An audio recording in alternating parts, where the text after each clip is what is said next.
Hello everyone, welcome to the physics academy Ghazipur. तो कुछ बच्चे बोल रहे थे कि मेटल और नॉन मेटल का सर एक शॉर्ट नोट लाइए, तो हम एक माइंड मैप लाए हैं मेटल और नॉन मेटल का।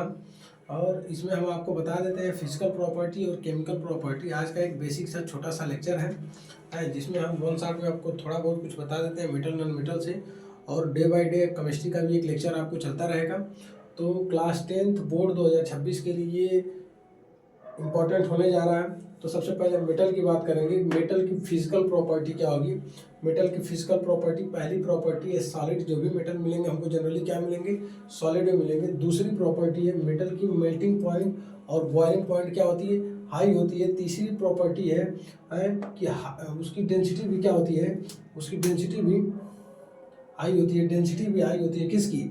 मेटल की। अगली पॉइंट देखेंगे, मेटल आर मैलिएबल होता है, डक्टाइल होता है, सोनरस होता है, जिसको पीटने पे एक लंबी शीट में बनाया जा सकता है, वायर के फॉर्म में किया जा सकता है। दूसरी चीज, पीटने के बाद उसकी रिंगिंग साउंड प्रोड्यूस हो, सोनरस होता है। और मेटल जो होता है good conductor of heat and electricity. Metal जो होता है गुड कंडक्टर होता है इलेक्ट्रिसिटी और लाइट की बात करता है, हीट की बात करता है।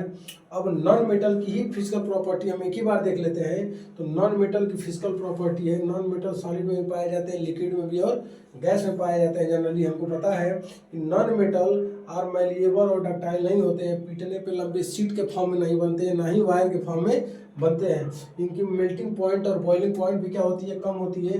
ये पुअर कंडक्टर होते हैं हीट एंड इलेक्ट्रिसिटी के।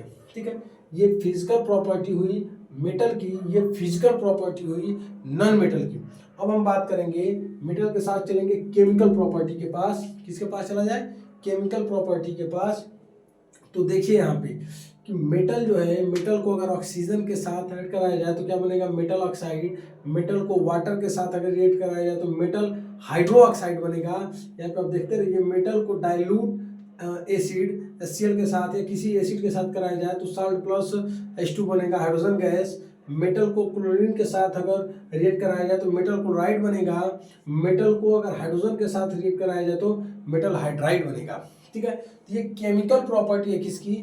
मेटल की। और यहाँ पे केमिकल प्रॉपर्टी किसकी है? नॉन मेटल की। नॉन मेटल जो होता है, नॉन मेटल प्लस ऑक्साइड के साथ अगर रिएक्ट कराया जाए तो बनेगा नॉन मेटल ऑक्साइड।